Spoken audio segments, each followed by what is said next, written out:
that the coronavirus is not like the flu virus, and it's not like your common cold. It is something that, especially in the presence of diabetes and high blood pressure, can lead to really quick deterioration of your symptoms. And there's not always, unfortunately at this time, there's not always a treatment that can bring you out of that. I think sometimes we think, oh, if I get sick, I'll go to the hospital and they'll fix me. That's not been something that can happen with the coronavirus. You can't go to the hospital. Please say that again. Please. They say life is what you make it. I'm a legend in the making. I know just what I'm made of. I'm just saying. Woo, it's a beautiful day. As I tell you guys, every day right now seems like Friday to me. Well, I guess that's the power of COVID-19, huh? Every day seems like a weekend's coming, because I guess we don't really have a whole lot for some of us to do. So basically, I want to first do a shout out. I give a shout out for, as I always do. My shout out is going to first go out to Mari, who always makes sure that my social media is together and everybody knows where I am, from Instagram, Facebook, YouTube, all over. So I have to give that shout out. My show manager, Michelle King, keeps me in line, make sure that everything is right, that I'm on point, because they know that I can go kind of off the rail and they pull me back in. Quan, homie Quan, big homie Quan, always let me know what's going on good in the wood. Quan has the show Accelerated Radio, The Takeover. So we are great, and I'm happy to have him always by my side. That's one co-host. Annika Ballet-Co, always ready to give it to me straight, no chaser. Here. Make my throat itch. As I say, I don't know which side of the coin, but whatever side she on, that's where I want to be. And she always makes sure she brings us great information, informative information and news, which is what we're here for. Doing that, showing that love, I want to make sure that we also make sure that we acknowledge something really quick, because did y'all realize they let Paul Manafort out of jail? Yes. Yes. Did y'all realize that? And before I get started, we are going to make sure that people know, and then we're going to have a disclaimer that I host. These are my co-hosts and my lovely guests. So whatever I say, no one has any control over what I say. This is not their opinions, their beliefs. They have nothing to do with it. I stand on my own strong, as Maya Angelou said, head up, you know what I mean? Ready to call out wrong. In other words, warning. Yes. Deion Johnson's gonna say some shit. Yeah, well, Deion Johnson gonna keep it real, because that's why it's called I'm Just Saying, because I be saying, I can say what some people can't say. Ain't nobody got me on no paycheck. Nobody. I'm not fearful. Ain't nothing you can do to me. I serve a higher God, and my life is in his hands. And if something were to happen, it's because it was already in the making. So basically, I'm gonna speak truth. Now, why in the hell is Paul Manafort out of jail, but Bill Cosby is still in jail? Why was Flynn not even charged, hadn't served one day, but Bill Cosby still in jail? Notice I ain't saying nothing about R. Kelly. But anyway, but I'm just keeping this real. The R. Kelly argument, really? Okay, go ahead. No, I would. He is the king of R&B. He need to be under jail in the musical. That's all I gotta say. It's a whole different ball game. We ain't talking about children. And with Bill Cosby, I'm still on the fence with this, because we were going at the time between sex, drugs, and rock and roll, but also he was really dating a lot of women, messing around with a lot of women. I think he just got caught being a player, and he pissed off some people. He thought he had white privilege. He didn't have a complexion for the protection. So when he said, NBC, I want to buy you, they said, we got something for you, my brother. You got the money, but you also got some history that we all know about, and we're going to bring it out. But the thing about this is, Sheree, When I say Yes, Cherie, ma'am. I call her Annika, but when I get serious, I say Cherie. When I want a serious answer, I say Cherie. Cherie, Yes, ma'am. as an attorney, for all the years that you have served, help me understand something. Is Trump lining up all the king's men? Are we finna have a repeat of what happened with Hillary? Because remember, all of them played the role when this happened with Hillary. Remember, it was Flynn, it was Manafort. All of these men put this together. So is he that worried about Joe Biden, since the ladies seem a little weak, that he bringing all his king's men together? Or are we so blinded by COVID-19, which we should be because life always matters, that he's getting all his dirty work done? Like, in case I lose, let me get all my partners out of jail. I'm hoping it's the latter. It's the latter. I mean, COVID is certainly has got some winners and losers. And today we have a wonderful guest with us today, who's taken time from her enormously busy schedule, Dr. Melissa Greer. She's on with us today, and she's going to talk about COVID-19 and the African-American community and in the area that she practices, and how it has been, my mantra is how it's been impacting healthcare practitioners like Dr. Greer, her practice, even the hospitals where she has privileges, and what words of advice she has for us, because we now know that Black people are not immune from COVID-19. Is that correct, Dr. Greer? Yes, there's no human being who's immune to COVID-19 unless you already have immunity. And even that, there's not a lot of clarity around what it takes to be immune to COVID-19. Probably it'll take a vaccine, which is not available and will not soon be available. So nobody is immune to COVID-19. And it's important to keep in mind that the more comorbidities you have, things like high blood pressure and diabetes, these are diseases that are really common in African Americans. It puts you at greater risk for getting really sick from COVID-19. I'm from Michigan, and I really worry that the severity of the disease and how high the death toll was there in Detroit is due to like the large African American population. So I think it's really important to keep in mind that no one's immune from it. Nobody is immune to COVID-19. I think in California we just haven't seen how out of control it can be. It's a really serious illness where people get really sick really quickly. I fortunately have not yet taken care of any patients who've gotten that sick from it, but I've talked to people who have, and it's just something we really should respect and try to follow the rules and do whatever we can to, make this process of this virus, this scourge, have as little an impact as possible. I hope that makes sense. What really frustrates me about the SARS-CoV-19 pandemic is how little is known about the coronavirus. Every 2 weeks, there's something new. I feel like the latest thing is that it affects children, whereas 8 weeks ago, children couldn't get it, and children were fine. And now children are starting to die from the coronavirus.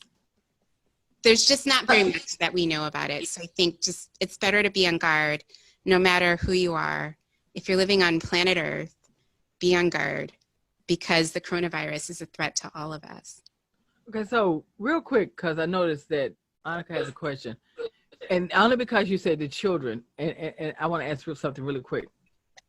Do you think, and it's just a thought, with the children, when it first hit, remember they stopped school, they did everything and pulled the kids inside, and they put them away from each other, and they automatically, that was one of the first things, if I'm right, one of the first that they started, they were already out on spring break, this, that, and they just left them out.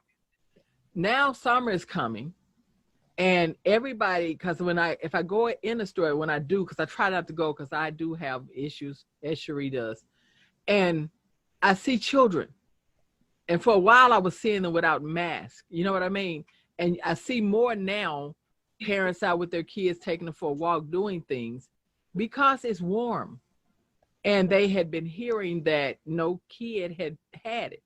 So my question to you is, do you think that now that everybody's trying to come out and they felt like the children were not at risk, maybe they really were. It's just that we were protecting them by keeping them in. Gosh, I don't know that much, again, about the coronavirus because it's new, it's really poorly understood, and my biggest frustration has been how the rules around this virus seem to change every 2 weeks. It really is. Welcome to the club, Dr. Greer. Well, we're all in the same page. Like, we really are all getting the information at the same time. But what I understand about the children's version of the illness is that it's not the active infection itself that makes the kids sick. It's a delayed inflammatory response. So once they've healed from it, there's some remaining inflammation that happens on their blood vessels that leads to a blood vessel inflammation that can be life-threatening. Does that make sense? Whereas in adults, what happens is coronavirus typically causes death by starting with pneumonia in the lungs. With kids, it's not the respiratory infection directly that's the danger. It's the inflammatory response or the body's response to the respiratory infection that is going on for weeks after the infection. So it's kind of a little bit delayed. So whereas, for us, we have this like idea that there's a 2-week period of time after infection where we're either going to get sick or we're not. So with kids, it's several weeks after the exposure that they're getting sick with this new inflammatory disease. Okay, so you're basically saying, Dr. Greer, can I ask you, you gave us a lot of knowledge in one big spiel, and I want to break it down a little bit. What do you mean by comorbidity? And what are the signs that we're looking for, at least for the next 2 weeks? What are we looking for in ourselves or our family members to keep ourselves safe? What are we looking for? Okay. Comorbidity means medical problems, or let me put it another way. Anything that you are taking prescription medication for is a comorbidity, something that makes your physical response to any illness a little bit more challenging. That's why it's called a comorbidity. So if a person's been specifically treated for high blood pressure, that's a comorbidity, which is really common. Diabetes, those are going to be common disorders. But if in the past, you've had a struggle with cancer, if you're a cancer survivor, or you have really any medical problem, that's a comorbidity, or something that's going to be a risk factor for you having a more severe disease course if you get the coronavirus, versus, well, it'll lower your chances of being asymptomatic or only having a mild infection. So it's really important, I think, especially in the African American community, where unfortunately things like diabetes, high blood pressure, asthma are extremely common, to be really aware that the coronavirus is not like the flu virus, and it's not like your common cold. It is something that, especially in the presence of diabetes and high blood pressure, can lead to really quick deterioration of your symptoms. And there's not always, unfortunately at this time, there's not always a treatment that can bring you out of that. I think sometimes we think, oh, if I get sick, I'll go to the hospital and they'll fix me. That's not been something that can happen with the coronavirus. You can't go to the hospital. Please say that again, please, because it was profound. Yes. I only ask you this, not because of, I'm being funny. I'm asking you this because I do, with some of the things that I'm seeing, and after seeing those young kids in Chicago with that party and all of them there, no mask, all I want you to do, because maybe they think, for real, and somewhere in those minds of people that out marching saying, I want to go back to the beach, make us free, like they never know what it meant to be locked down, which they probably didn't. But I want you to say this clearly again, because it was so profoundly said. Because I do think they think. Say it, Doc. Okay, I'll try to say it just as well as I said it before. I think a lot of times people think it's okay if I get sick, I'll go to the hospital, they will fix me. That is not what happens with the coronavirus. When you get to the hospital, we can't fix you. You can't be fixed by being put on a a ventilator. That doesn't fix everybody. In fact, more than half of the people will die who are on ventilators. It's not that you can get fixed. This is not something we know how to fix. So please just don't think that. Don't think that. I know I see patients a lot sometimes who think it doesn't matter what happens to me, you guys will fix me. I've seen people say that in terms of like pregnancy and the number of C-sections they have. And so I'm familiar with that way of thinking. And I could see how that could go on to the coronavirus, but never was there a disease we were so unprepared for as this. I know it's 2020. This is the disease that we've met our match with. We do not have ways to treat this. We have no way of treating this effectively to help you necessarily survive. Once you're so sick that you need help breathing, you're really sick, and there's it's 50-50. Okay, I hope that was clear. Very clear. Guys, not talk to my panel, but people, she was clear. And I hope that your mind, brain, and it will expand, so when it goes through your ears, you'll understand what she was just saying. Now, if someone tells me something is not fixable, that tells me something. I would love to tell you that I am a gay Black woman because AIDS hit America. You know what I mean? And when they see it, how it could be transpired, I changed everything in my life. But the point is, that's how much fear I have of things when I felt like they didn't have a cure for something. But it did put a lot of weight on the scale. I'm just saying. It did. You just saying. I'm just saying. It Dr. So she's telling you something. Dr. Greer, can you tell us about your medical background and your practice area, and why we should take what you just said, which I also agree with Ms. Dion there, is quite profound. More than 50% chance that if you get put on a ventilator, you're not going to come off of it still breathing. Okay, that's what Dr. Greer just said. So medical doctor Melissa Greer, tell us a little bit about where you went to medical school, what type of medicine you practice, and how has COVID impacted your practice? I should point out I am an OBGYN, which means I deliver babies and I do gynecology. So generally, I'm taking care of really healthy people. When I do hospitalist work, that's been the only time I've encountered COVID patients. And fortunately, I think just because California generally has so far not had as many cases as other parts of the country, I've generally been spared from seeing people, go down the drain. But I do OBGYN, so I deliver babies. What was the question? Where did you go to medical school? How long have you been practicing medicine? Thank you. I went to the University of Michigan in Ann Arbor, which is very interesting because I have discovered Instagram since this all began. I check Instagram to follow what the governor and the mayor say. And Michigan, as I was just mentioning, had a really difficult time with COVID. The cases of SARS at their hospital was much higher than we've seen here yet. I finished med school in 2001. I've been practicing here in Southern California. I did my residency at USC, and I've been practicing here in Pasadena ever since.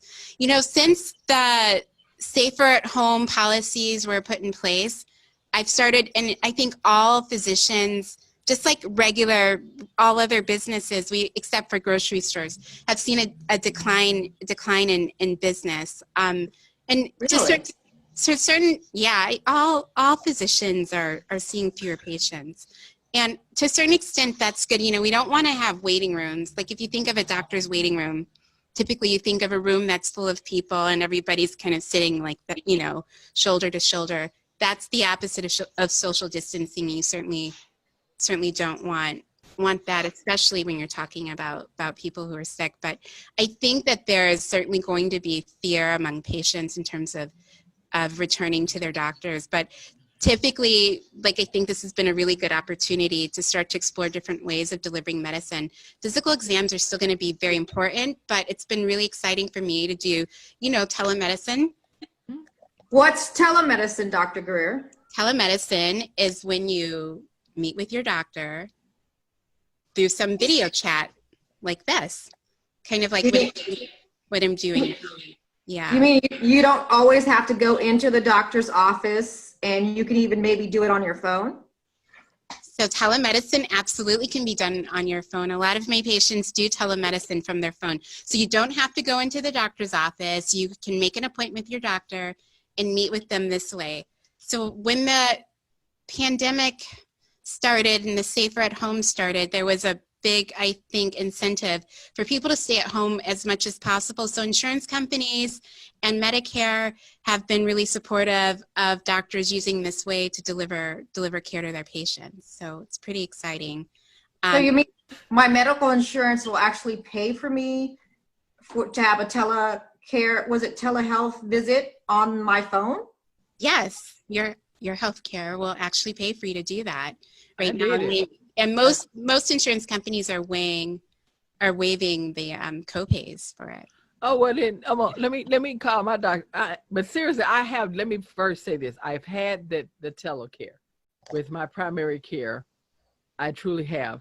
And the only part I liked about it, I as a patient, I kind of want you to see me, check my stats, you know what I mean? My blood pressure, those things, even though I can do that myself. But the one thing I do like about it, since COVID-19, we all can't be slim like you, Doc. We kind of eat a little more because we get a little depressed. We can't get out, you know what I mean? And we might want another extra potato chip or something we shouldn't have. So I was able to put my slim picture up, while I talk to the doctor.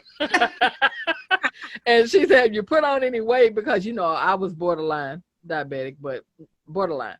So, and I was like, no, doctor, you see me, you see how slim I am. But on the serious tip, I didn't know they waived the copay, but I did know this. Before I saw her, I got a call from the office, verifying insurance again and all of those things. So I knew that I was paying for that televisit. I should have asked her for my discount.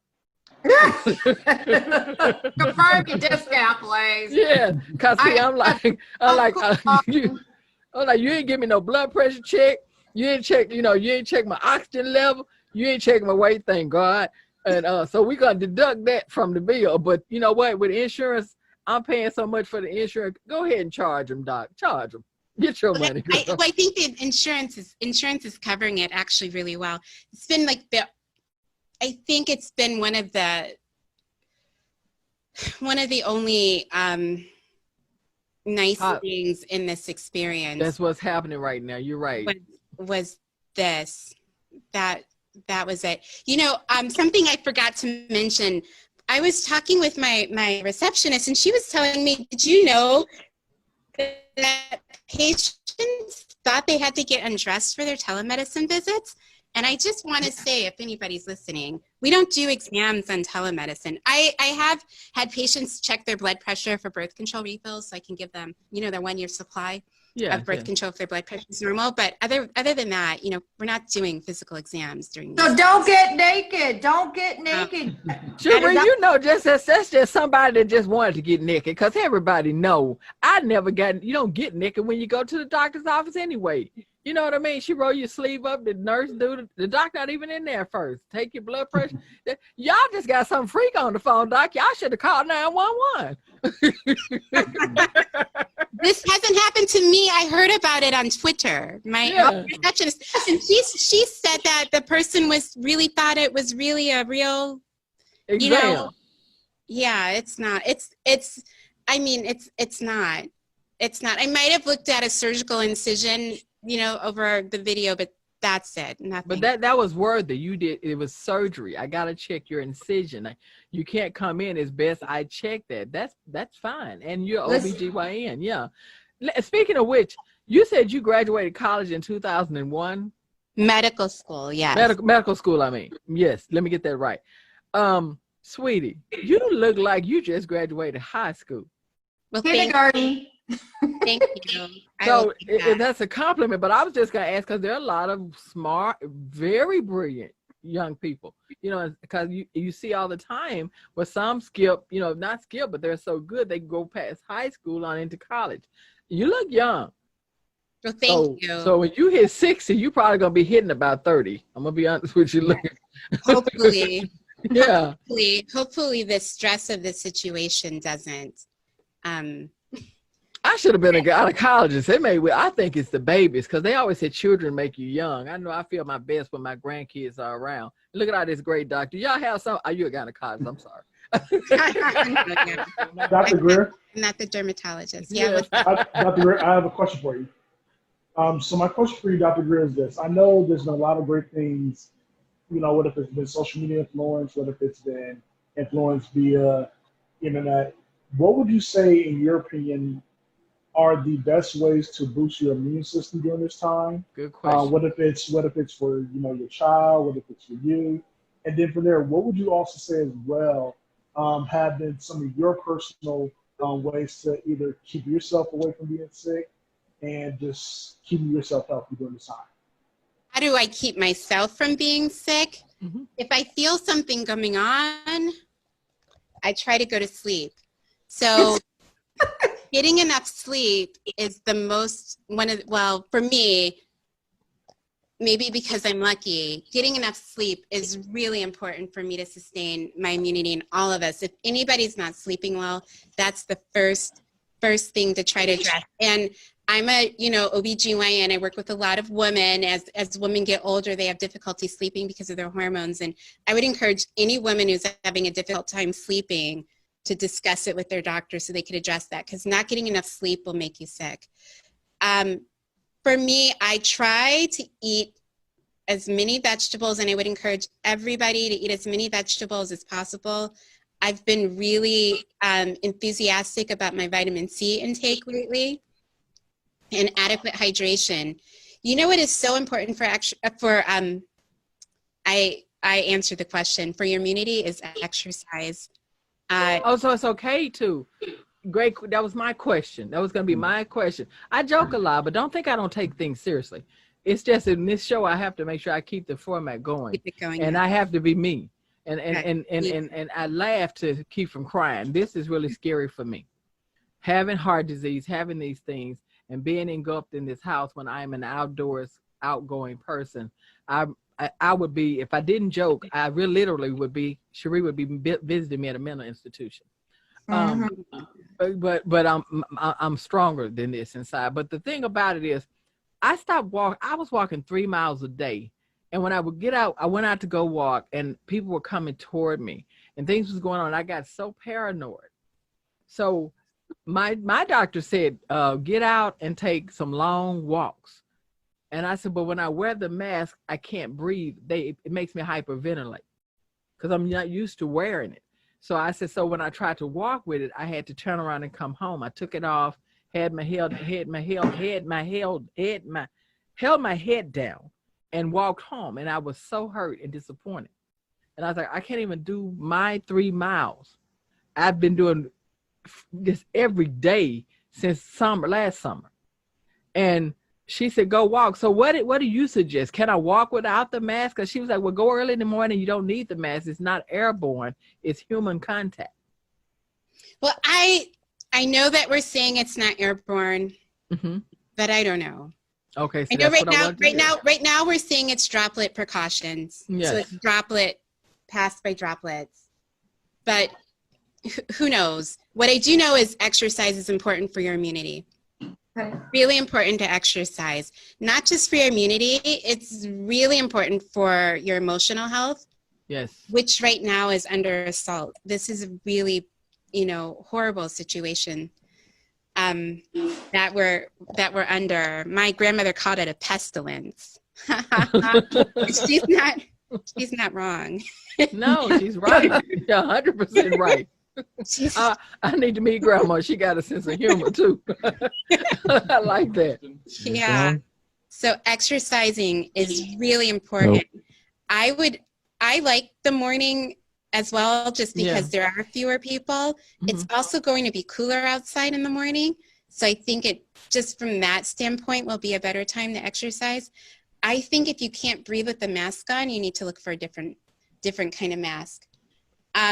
So basically do the mask though. So I'm listening now. So don't not do the mask. Definitely do the mask. I have a little mask right here. This is, you know, one of the masks you get at the hospital. But I don't know if you can see here. Can you see this? Yes, So on the top part of the mask, there's this kind of wiry part.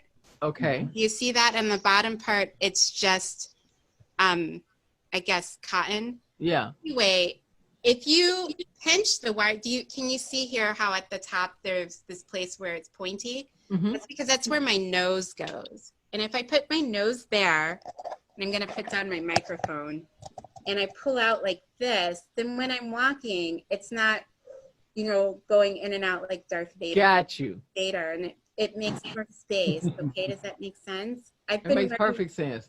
I've been wearing masks for a long time, so it's easier for me because I've figured out, you know, how to wear them. But exercising is something I really would not let slide. It really is so important for your So and that 3 mile walk was always felt just invigorating, and I miss it so much. Yeah, I try to return to that. So sleep, vegetables, fruits, exercise, hydration. We live in the desert. Hydration, lots of water. 2 to 3 liters at least a day of water. Quan, she said water, 2 or 3 liters of water, not wine. Sorry. I think you have to like make up for that with more water. 3 liters of water and 1 of Okay. Hold on. There we go. There's my water right there. See All that? right. Boom. Yeah, so, you know, maybe drink that two or 3 of those a day. That's like 1.5 liter, right? Yeah, it is like 1.5. Good job. That's good. So how many of those a day though, Doc? 1.5. How many of those a day? So if you're outside and walking for an hour, I would shoot for 2 of those a day of that 1.5. Okay. Okay. So she's giving us everybody, not just us. You're giving everybody. I even want to see if my tech guy got a question because, you know, do you have? Yes. Since you said, doctor, that you deliver babies, right? So, have you seen any pregnant COVID women, or what would COVID do to the baby? Because COVID's not stopping babies. They might be even making more babies right now, but they are making more babies, bro. You made so many excellent points right there. I would, number 1, encourage people not to get pregnant right now. If you have some Say it form again, Doc. Say that again. Say it again. That's important. I would encourage people not to get pregnant right now, not until there's some clarity. I don't know if you remember me starting off saying the rules and understanding of this virus change every 2 weeks.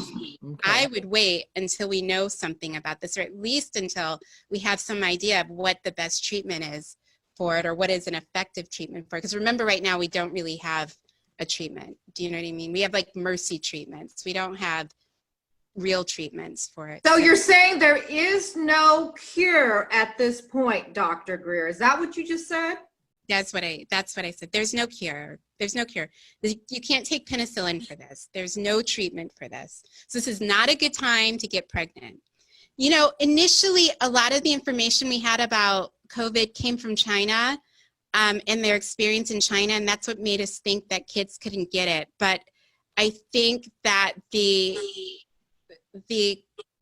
quantity of the quality, the depth of information that we were able to get from the Chinese experience has just been inadequate. Anyway, what we know about pregnancy and COVID pretty much still comes from China. And as far as we can tell, pregnant women don't seem to be more at risk from COVID.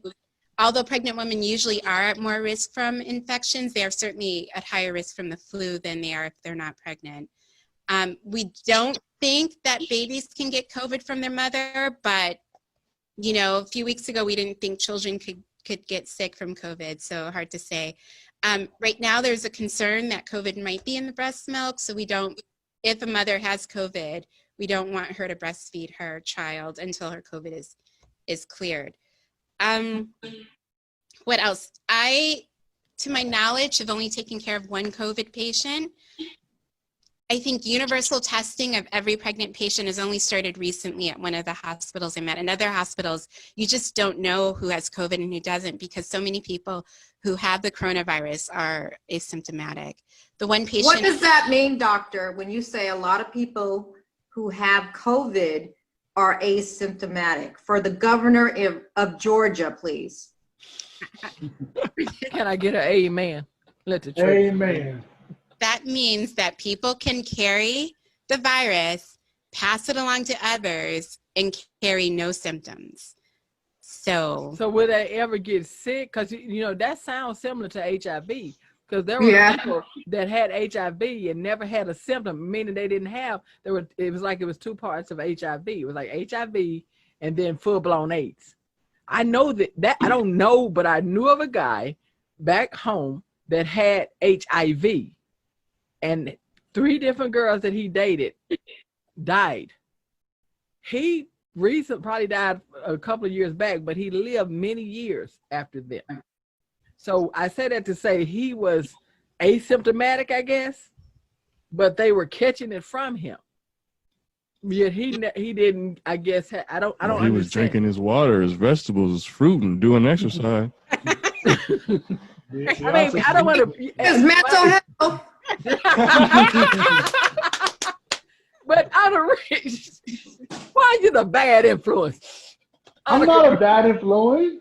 But listen, and Doc, here's the thing, and I didn't want to say this, but I am going to ask this because I won't get this. I know that you're busy, so we want you back. We want you back, but I know that you're busy. I want you back. But anyway, He's coming back. I felt like I had this back in the end of November, first part of December. Mm-hmm. I'm telling you, it was a flu like and I'm years old. It was something like I'm not even smiling, so you know how serious I am. Mm-hmm. And I had this cold and this sickness. And even after I lost my voice, I couldn't taste, I couldn't smell. I started out with a fever and chills. That's how it started. I felt like an elephant was on my chest, and I have heart disease. And it took me first 4 weeks to feel okay. It took another, I started with this at the end of November, didn't get better and get my voice back until the end of January. And there are a few more people around me that said they had it. They felt they had it. Mm-hmm. And I'm telling you, I feel in my spirit and in my soul, I had it. well, just be careful because we don't know for certain if you had it. Mm-hmm. You can always contact, I've been doing antibody testing. LabCorp and Quest have antibody tests, which can determine past exposure Mm-hmm. to the coronavirus. So you can always ask your doctor for that. So until you have that, I wouldn't say that. Until you have the antibody, I wouldn't say for certain that you had it. But a lot of people aren't going to have symptoms at all. And unfortunately, that's how people get sick, is the people who have no symptoms. It's not like HIV in that you can't really get rid of HIV without medication. Coronavirus will go away on its, it'll either go away or you'll get very sick and not make it. But it's not the same as HIV. So people will have coronavirus and then not have it. Does that make sense? Yes. It's a difference. What is the antibody testing, doctor, that you mentioned? And what types of tests are for COVID-19 are there right now? And which ones do you have to go to a doctor for? And which ones do you not have to, if you could just tell us? Oh, sure. You also mentioned the driver as well. Yes, that was mostly what I was going to mention, that there are places in the city where you can make appointments and go get COVID testing. I believe that that's testing to see if you're actively having the infection. So when there's a swab of your nose or the back of your throat, that's to check for actual virus material, to see if there are pieces of the virus in your throat or in your nose. So if you actively have it, and if you could sneeze that or cough that on somebody else, or be contagious. The other test, the antibody test, is a blood test to see if you've had it in the past. So the body will make an antibody once you've been exposed to a virus, and we can check for that antibody by doing a blood test. I'd really only recommend blood testing right now for that. That hopefully will change. Hopefully we'll one day have saliva antibody testing and urine antibody testing and other types of antibody testing in the future. But right now I'd only recommend the blood testing, and I've been ordering it at LabCorp and Quest. So you can help us get the antibody testing, which is different than the swab. The swab tells you if you're sick now. The antibody testing tells you if you've ever been exposed to COVID-19. Is that what you're saying, doctor? Exactly. You said it quite clear. So that antibody test, it tells us, for instance, if you were sick in the beginning of March and you're wondering, was that the coronavirus? You can have an antibody test to see if that was the coronavirus. Now here's my question there. Now say Cherie Cherie tests and it shows in her antibodies that she had it. What kind of test monkey are they gonna try to make her out to be? Are they gonna sell? Are they gonna? Am I a Tuskegee in the making? Henrietta Lackey. We're not being negative. We just want to save many lives. Black people, But I mean, because I'd rather just go with what you say. I may not have had to take care of myself, keep wearing my mask, drink my water, walk every day, eat my vegetables. Because, see, you test me. Now, Doc, I'll let you test me. You look trustworthy. I don't think you'll sell nothing. You look trustworthy. So I'll let you test me. But we got to keep it a secret.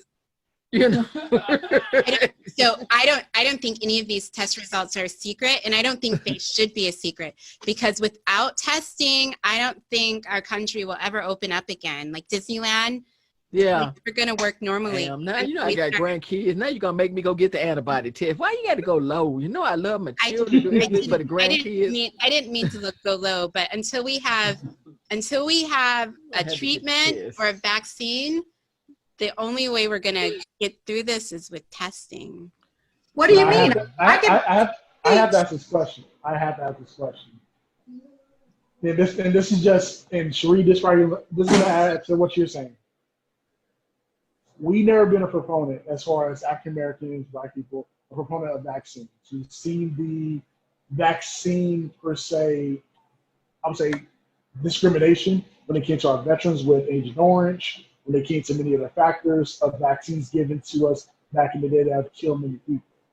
What would be the trustworthy factor in the vaccine coming up versus previous results when it came to flu vaccines, cold vaccines, influenza vaccines, and things that already, like Dion has with heart conditions, and people like myself that have allergies, and other people that have pre-existing conditions already? What would be what would you say is the number one factor in taking the vaccine with all that? I think, fortunately we live in a free country. And I think the main factor in whether or not you want to get the vaccine is hopefully depending on when it's available, how many types of vaccine, how many different places you can get the vaccine, how many vaccine vials are available. It should just be if you want the vaccine. And this is a really complex question. I don't think I was prepared for it. But I remember when the swine flu happened in 2009, it took a while to get the immunizations.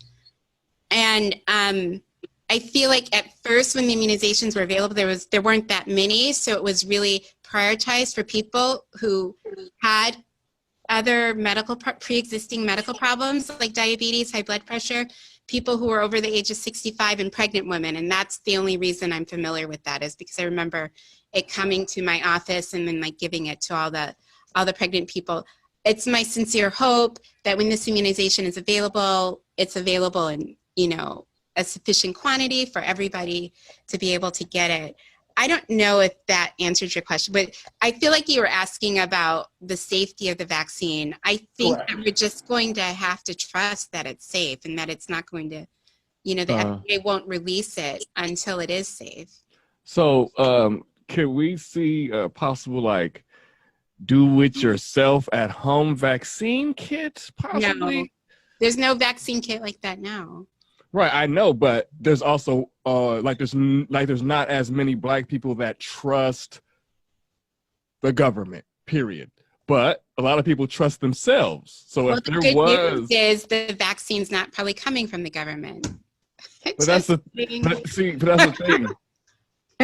As a Black person, right? It's not that it's not that I have something against the government. I have something against white people. White people are controlling the government. And that is just the way I look at it. And like, I'm not saying I'm not going to take the vaccine, right? I'm just saying that I'm going to be around people who's not going to take the vaccine. So if there was an ability, if people had the ability to do it themselves, like here's the instructions, go ahead, do it yourself. I think people would be more with it to take the vaccine simply because they can see it all the way to the point where they can do it themselves. I don't know if that will happen. That's a great Yeah. That's something worth discussing, but You're glad you did this show, then you didn't know we was gonna come at you like that.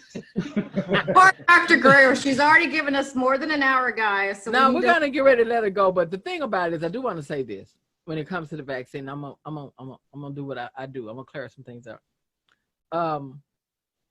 Vaccine wise or whatever wise, it's important that we try to be on point to do whatever we need to do to make sure we are here to see more days and brighter days down the road. I understand fear. I have it. And to be African American, you have to have it in this day and time. Or basically, for me, I don't want to take anything with 45 in office. I don't. If I have to, I will. That's where you stand on faith and grace and grace and believe in a higher power, as we do as well as when we go to our doctors. Our doctors can only do so much, and then we let God take over. But we go. I'm not so religious. I don't know that I need my doctor or I need medical care.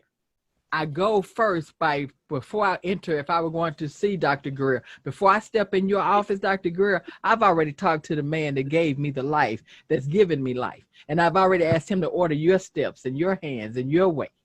So then I walk into that office, but I'm walking with a shield of him in front of me, so I can better accept everything. And in this day and time, COVID is not playing, is what she's telling you. It has no care about race, color, age, now, anything. So we all gonna have to put on the shield, armor, and trust and do what's necessary, because half of the people can't get a vaccine and the other half don't, and we still got people sick. So we're gonna have to figure out a way and push this thing out of our lives. So right now we pray for a cure, and if that cure comes and they start giving people this medicine and it's working, then we're gonna have to accept that. And we're gonna have to do the best we can, which is try and pray. You know what I mean? As they're even administering it, because it's sad that this is the way we live right now, where people are dying and all over the world. And if there is a hope of a vaccine, people are scared to even take it. What, my God, have we come to? You know, so we have to figure that out. And Dr. Greer, we are so humble and grateful that you took the time to give us, as you see, we're just like anyone else. So many people wish they could talk to someone like you. You're doing, so our questions are not just for us. Even if they're crazy, I always tell my children and people that I counsel in different things, there are no crazy questions or stupid questions, just the ones you don't ask because you haven't got the answer to it. You know what I mean? You got to ask. So if we sound far-fetched and far out there, you are just like we are. You are Black, I'm sorry. Had you been white, we would have still said some of the same things, because it's not about white people, it's white supremacy. It's a difference. So I'm not against white people. because I can't be for the world and against. I'm against hate and anyone that will harm someone due to hate. But my point is, we got to figure out how to come together. And if COVID can't bring us together, we're really in trouble. We really are. You know, so we got to learn how to trust and hope and figure this thing out together. In some kind of way, white America, you're going to have to talk to Black America. We got to do what we all got to do, Asian, everybody. Because we Don't forget the brown. I said everybody, every race. Everybody. Every race. Because from my understanding, it started in China. That doesn't mean China's the cause of this. COVID doing what COVID doing. No, man, this is COVID. Leave that alone. Right now, we need to figure out how we can all get well and go back to Disneyland. You know what I'm saying? Because I like Small World. She likes her Small World. Yeah, that was my favorite ride. Well, Doctor- see, y'all worry about Disneyland. I worry about the breweries and the bars. Dr. Greer, Cherie finna give you a good thank you because I'm so happy that I know Cherie and she brought you to the show, and I'm so happy that you ain't hung up on us because you think we crazy. We really do well, and we are doing well, I promise you. And Cherie, thank you so much, Cherie. For bringing I just wanted to invite Dr. Greer to give us some last little drops of wisdom about how we can all, whatever party we are, whatever race, support healthcare professionals such as yourself, number one. And two, how can we keep everybody safe? If you could just remind us of the little that we do know about protecting ourselves. We saw that you showed up with your mask. So talk to us about that, Dr. Greer. You definitely showed up with it. I think right now, all we can do is our best to follow the leadership, that's available to us, which right now is going to be coming from our mayors and our governor. And we're very lucky to, I think, live in California where the priority really seems to be, our health. So certainly I would strongly encourage you wear a mask. If you have a mask that doesn't fit well, I'd work on finding a mask that does fit well. They don't have to make you feel like you're suffocating. One quick question. So I would never ask I gotta ask this.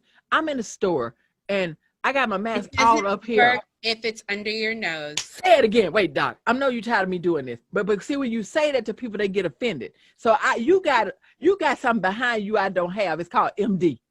It works like this. It doesn't work like this. Okay. It works like this. Over I'm gonna have Mike do that under retake 15 times. Mike, you're gonna see that like a little remix. It works like this, not like this. What? We're gonna do a remix because they really getting it wrong. And I'm talking about I walked in one time hungry, didn't want to cook. And I walked in the restaurant because you can order, and take out. And one of the guys had the thing here. I said, well, I'll be cooking at home. Oh, Lord. Or when you go to the grocery store and they got little stickers on the floor that say stay 6 feet and people keep coming up on your butt, target. Now, fool, get away from me. Don't you see I'm trying to be safe? Whew. Doc, you are a great person. All doctors, all healthcare professions. I praise everybody, but especially you guys because, you still have to deliver babies. It's not going to stop. You know what I mean? You still have to be there with the patients that are there. We're here. It's easy for us to talk, but you and the people around you are putting your lives on the line day after day after day after day. And we thank you and we salute all of you. Well, we always do that. Just now the threat is bigger than usual. So thank you for saying that. Right, you're Thank you so much for being here. And we're going to say goodbye to Dr. Greer because I know. Bye, Dr. Greer. Such a good time. You guys are so fun. Thank you. I'm going to take my walk now, Doc. Okay, enjoy. All right. Right, don't forget your water. I'm not. I'm going to get my wine and my water. Gin and juice. Oh, wait a minute. Wine and water. Wine and water.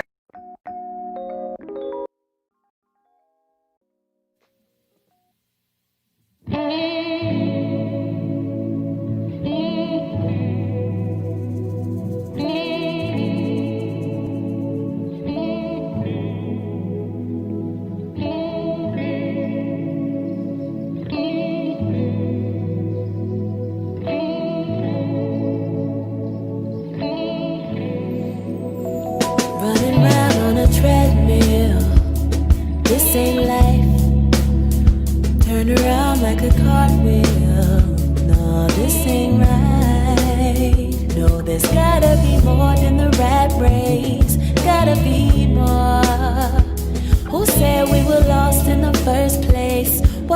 am sure. Never been here before, so I'll never be the girl that I was. See, I'll never use the past as a crutch. Seems like right now might really be all that I got. Currency right now is my dreams, my love, my art. Can I live? Can I live? Can I live? Can I live? Just live with me. All I wanna do is, I'm just saying, all I'm trying to do is live, yeah. With love, fear, self-doubt, and self-deprecate. With a heart on my sleeve and a dream to chase. In a world, in a wood, in another time. Deep breath, fresh air, and a crystal sky. And a faithful guy on an open mic. Or with the spotlight on and the bass up bright. Is it too much to ask for?